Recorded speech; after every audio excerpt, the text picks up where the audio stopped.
Bonjour, mon nom est Lynne Doyon, je suis conseillère en ressources humaines pour le groupe Hors Pair. Je veux vous parler aujourd'hui d'un sujet d'actualité qui en est vraiment un, garder l'équilibre.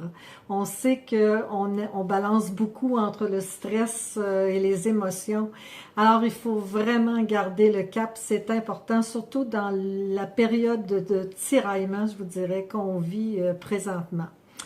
On vit vraiment dans une nouvelle réalité qui demande du changement et beaucoup d'adaptation. Deux éléments auxquels il faut réagir assez rapidement parce qu'on est tellement en mouvance actuellement. Donc, garder l'équilibre, comme je le disais, se situe entre le stress et les émotions. Si on regarde un peu au niveau du stress, deux sources importantes qui font naître le stress, si vous voulez. Alors, la première source, elle est externe. Je vous donnerai comme exemple actuellement la situation que l'on vit avec le COVID-19, où on n'a aucun contrôle sur cette situation-là. Alors, c'est un stress qui nous est imposé, je vous dirais. L'autre source, c'est la source interne, donc c'est l'individu, donc c'est nous-mêmes. Donc nous pouvons avoir un certain contrôle sur notre charge de stress qui peut nous arriver, parce que là, à ce moment-là, c'est nous en tant qu'individus qui avons à le contrôler. Bien sûr, le stress comporte évidemment ses effets. Il y a des effets sur le côté émotionnel, ne serait-ce qu'il peut se traduire par le rire, la peine, la colère et tout ça. Il y a ce qu'on appelle aussi le stress comportemental, où on a des sautes d'humeur, quelques disputes, quelques accrochages là, qui peuvent arriver là, en ces temps de confinement. Il y a toujours aussi le côté cognitif qui se traduit par souvent on est dans la lune, manque de concentration, manque de mémoire aussi à cet effet-là. Et enfin aussi, ça a des répercussions bien sûr sur le corps, donc au niveau physiologique, maux de tête, troubles alimentaires, insomnie, donc le stress est très présent. C'est pourquoi il est important de le contrôler, bien sûr.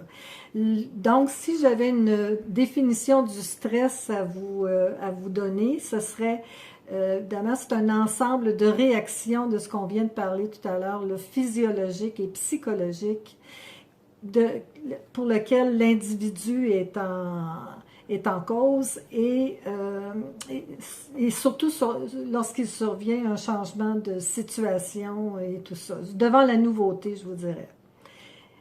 La définition du stress aussi le stress comporte des aspects positifs et négatifs. Donc, le stress positif, bien sûr, on peut le traduire sous forme d'une victoire ou d'un bon coup. Hein? Quand on fait un bon coup, on est très content. On a aussi l'aspect négatif, c'est-à-dire la tristesse, on n'est pas bien dans notre peau. Donc, tout l'ensemble de ces réactions-là fait que on peut être appelé à vivre certaines phases dans le stress. La première phase, je vous dirais, c'est souvent le système d'alarme qu'on n'écoute pas. Notre corps nous dit ah, attention, il y a quelque chose là, qui s'en vient et tout ça. Et on offre par la suite, dans un deuxième temps, une certaine résistance. Et la troisième étape à laquelle il ne faudrait sûrement pas y arriver, mais des fois on y arrive parce qu'on n'a pas écouté, alors c'est l'épuisement. Donc, vous voyez que au niveau des phases du stress, on a des choses à regarder et à contrôler à cet effet-là. Si on s'en va maintenant sur le côté des émotions. Alors, une émotion, c'est quoi? Une émotion, c'est une source d'énergie, c'est un état d'âme. Ça dure en moyenne quelques secondes, une émotion. Et l'émotion, des fois, si elle n'est pas bien contrôlée, peut quelquefois nous amener ou nous faire glisser vers le stress. Vous voyez, c'est un petit peu interrelié dans cette façon de faire-là. Les émotions, comment on peut les gérer aussi? Ben, on peut se recentrer sur ses propres valeurs. Vous savez, on a des valeurs de justice, d'équité, de don de soi, ce qu'on voit actuellement beaucoup au niveau des gens qui œuvrent dans le domaine de la santé présentement. On peut gérer ses émotions aussi en se concentrant sur des situations plus positives. Beaucoup de gens, ça leur permet de jouer beaucoup avec leurs enfants. D'autres personnes, pour garder le contact, font beaucoup de 5 à 7 virtuels et tout ça. Donc, c'est plein de petits trucs comme ça qui font qu'on peut se créer à l'intérieur de tout ce brouhaha des situations plus positives. Le fait aussi d'avoir une image aussi plus positive de soi-même, parce que souvent on se juge sévèrement sur les comportements que nous adoptons et tout ça. Donc, si on a une grande tendance à se blâmer soi-même quand il arrive quelque chose, donc peut-être être moins dur avec soi-même. Et enfin, avec tout ce que je viens de vous dire, on peut par cette occasion aussi, adopter une démarche constructive. Et vous savez que le positif attire le positif.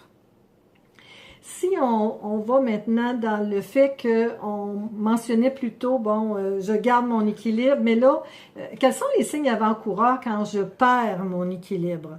Donc, les signes avant-coureurs quand je perds mon équilibre, souvent, va se traduire par, on va vouloir s'isoler, la plupart du temps. On va souvent être porté à blâmer les autres pour un rien. On va avoir des difficultés à communiquer, puis en plus, si jamais le message ne passe plus, c'est-à-dire que vous n'avez plus de plaisir, je crois que les signes sont très significatifs. Bien sûr, à tous ces comportements-là et ces choses-là, il existe des solutions. Je vais vous en citer quelques-unes. Alors, des solutions, bien sûr, rester actif afin de se sentir utile.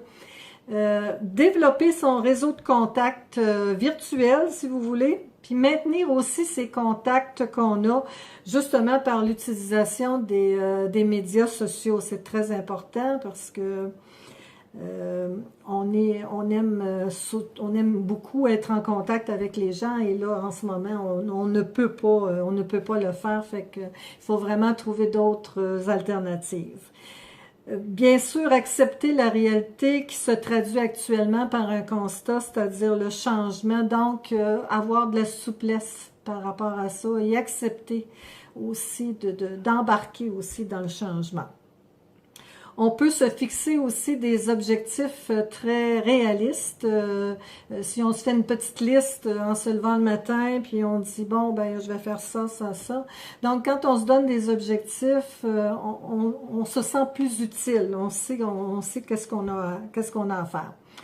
À travers tout ça, on essaie de bien gérer son temps, de faire de l'exercice, de bouger, c'est très important, très primordial. Et enfin, se faire plaisir, je pense que c'est celle qui est la plus importante. En terminant, si vous avez aimé le sujet dont je viens vous entretenir, je vous invite à vous rendre sur notre site web au www.groupeorpair.com pour prendre connaissance de ce webinaire et de nos webinaires, et où vous pouvez nous rejoindre au 819-825-1032.